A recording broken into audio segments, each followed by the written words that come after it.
வணக்கம். உங்கள் சிநேகிதி மாலதி மகாதேவன். இந்த பதிவில் ஒரு குட்டி கதை பார்க்கலாங்களா? அவன் ஒரு எஸ்எஸ்எல்சி படிச்சுட்டு வேலை தேடிட்டுருக்க ஏழை இளைஞன். அவனும் எவ்வளோ நாளாக வேலை தேடி அலையிறான். ஆனால் வேலை தான் கிடைச்ச பாடு இல்லை.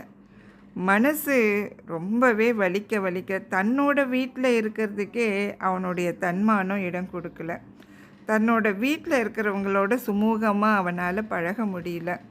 அப்படிப்பட்ட ஒரு வேலையில்லா இளைஞனை பற்றின மனநிலையை அப்பட்டமாக படம் பிடித்து காமிச்சிருக்காரு இந்த கதையில் வண்ணநிலவன் அவர்கள். வாங்க இப்போ கதை கேட்கலாம். அவன் ரொம்ப நேரம் நடந்ததுக்கப்புறமா இரவு நேரத்தில் தன்னோட வீட்டுக்கு வந்து சேர்றான். வீட்டுக்குள்ளே விளக்கு மட்டும் எரிஞ்சிட்டு இருந்தது. அடுப்படியில் விளக்கொளி தெரிஞ்சது. கதவை தட்ட கூச்சப்பட்டு வெளியே நிற்கிறான். தெருவாசல் ஜன்னல் இருட்டில் முகம் தெரியுது. யார் என்று தெரியறதுக்குள்ள வாசல் கதவு திறந்து கொண்டது. அக்கா தான் கதவை திறந்தது. அந்த அரை இருட்டில் அவள் தலையில் இருந்த பிச்சிப்பூவின் வாசனை தனியே குளிர்ச்சி தந்தது. ஏண்டா ஊமையா வாசலில் நின்றுட்டுருக்க?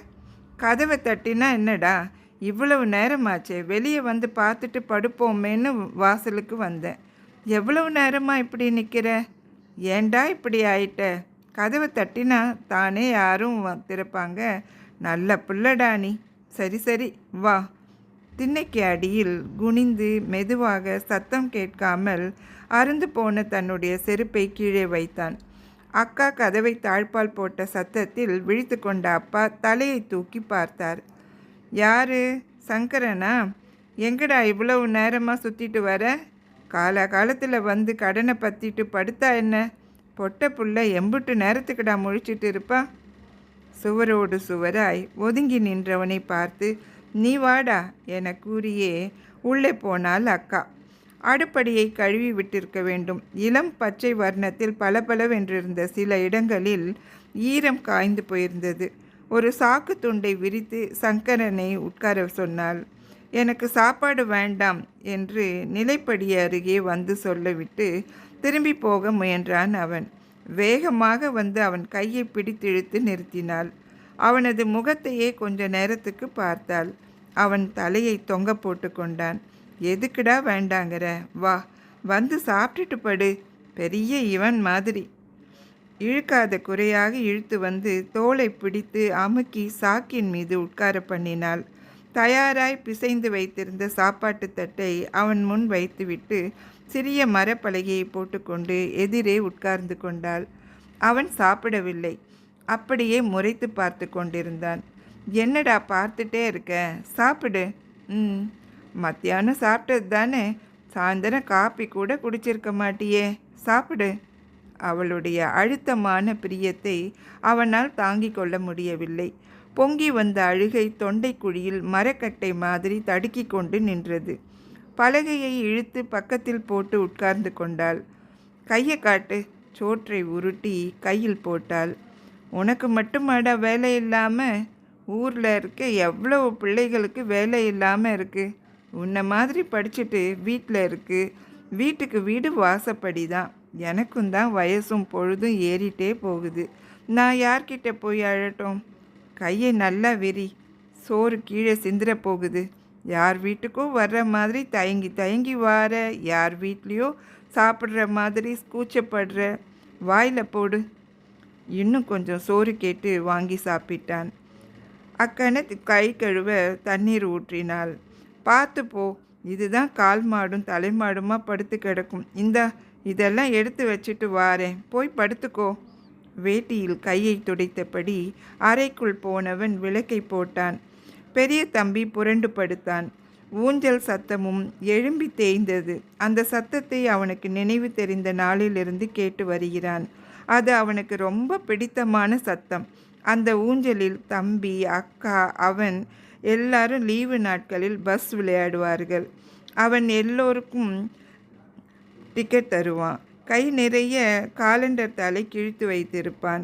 ஊஞ்சலை ஓடி ஆட்டி விட்டு கடைசியில் ஏறி கொள்ளும்போது ஒரு முறை தவறி விழுந்து நெற்றியில் வெட்டி விட்டது. நெற்றி தழும்பிற்கு அவனது கை தானாக போயிற்று. தம்பியின் சிதறி கிடந்த புத்தகங்களை எல்லாம் எடுத்து அடுக்கி வைத்தான். நன்றாக படிக்கும் தம்பியை கஷ்டத்தோடு கஷ்டமாய் அப்பா படிக்க வைக்கிறார். ஆனால் அவனுக்கே படிப்பும் இல்லை, வேலையும் இல்லை. சட்டையை கழற்றி கொடியில் போட்டான். படுக்கையில் சுவரோரமாக சாய்ந்து உட்கார்ந்து கொண்டான். தூங்க போறதில்லை, இருந்தாலும் படுத்தே ஆகணும். இது என்ன கஷ்டம்! வீட்டுக்குள்ளே இருக்கவே சங்கடமாக இருந்தது அவனுக்கு. அக்கா வந்தாள். அவனுடைய தலைமாட்டில்தான் அவளுக்கு படுக்கை. இன்னும் என்ன யோசனை பண்ணிட்டு இருக்க? படுக்க வேண்டாமா? பெருமூச்சு விட்டான். இவன் தலையணையிலும் அவள் தலையணையிலுமாக சேர்ந்து உட்கார்ந்து கொண்டாள். மங்கிய விடிவிளக்கு வெளிச்சத்தில் ரொம்ப அழகாக இருந்தாள். வீட்டில் எல்லாரையும் விட அவள் நல்ல சிகப்புதான். இருந்தும் கல்யாணம் ஆகவில்லை. அந்த கம்பெனியில் யாரோ உன் ஃப்ரெண்ட் இருக்கான், வேலை விஷயமா வர சொன்னான்னு சொன்னியே, அவனை பார்த்தியா? கொஞ்ச நேரம் பேசாமல் இருந்துவிட்டு மெதுவாக பேச ஆரம்பித்தான். பார்த்தேன், நாளன்னைக்கு வர சொல்லிட்டு இருக்கான். வழியில் வாலாசமுத்திரமுக்கில் ஆறுமுகத்து மாமாவை பார்த்தேன். நாளைக்கு தாளையூத்துக்கு வா, எங்கள் சூப்பர்வைசர்கிட்ட சொல்லலாம்னு சொன்னார். ரொம்ப பயந்து தாழ்ந்த குரலில் பேசினான். அவங்க வீட்டில் எல்லாரும் சௌக்கியந்தானே? அவங்க பையன் வேலையில் சேர்ந்தாச்சாமே. பின்ன நம்ம அப்பா மாதிரியா? இவங்களுக்கு இருக்கிற செல்வாக்குக்கு யார்கிட்டையாவது சொல்லி அடித்து முயன்று கிடைச்சிருக்கும். அந்த மாமாவின் பையனை கூட அக்காவுக்கு பேசிவிட்டு ஒன்றும் நடக்கவில்லை. நாளைக்கு நீ தாளையூத்துக்கு எப்போ போக போகிற? என்னத்தை போக சொல்லுத? அங்கே போனாப்புல வேலையை வச்சுக்கிட்டு காத்திருக்காங்களாக்கும். போடா முட்டாள், அந்த மாமா உன்னைய மெனக்கெட்டு பார்த்து கூப்பிட்டுருக்கா. போயிட்டு வருவியா? பஸ்ஸுக்கு காசு வச்சிருக்கியா? நீ காசு இல்லாட்டா சொல்லாமல் கொள்ளாமல் நடந்தே கூட போயிடுவியே. இருக்குக்கா, பொய் சொல்லாது.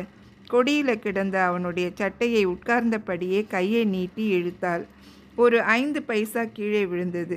சட்டையிலிருந்து ஒரே வியர்வை வாடை. பைக்குள் கையை விட்டு தேடினாள். 2 கசங்கி போன பஸ் டிக்கெட்டை எடுத்து வெளியே போட்டாள். எங்கடா காசு வச்சிருக்க? எனக்கு ஒன்று தெரியாதாடா என்று எழுந்து போய் பீரோவை திறந்தாள். அவளுடைய துணிகள் இருந்த தட்டிலிருந்து ஒரு சாக்லேட் டப்பாவை எடுத்தாள்.